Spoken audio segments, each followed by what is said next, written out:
How to turn on dead iPad showing battery icon. If you find this video helpful, be sure to drop a like and subscribe. Now it's very simple to go ahead and do this. So firstly, you want to clear the charging bottleneck.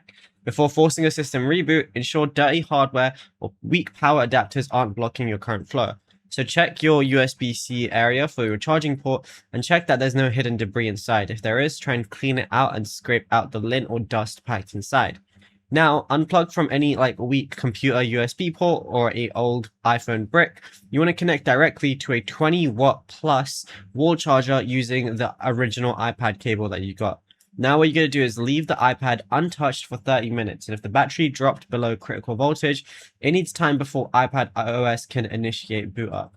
Now, you want to unfreeze the hardware. If the iPad remains pitch black or stuck on the red battery icon after 30 minutes, you got to force a hardware reboot. So what you're going to do is press and quickly release the volume up button, then press and quickly release the volume down button, then press and hold the top power button for about 15 seconds until the Apple logo appears, and then go ahead and release, and then you should be good to go.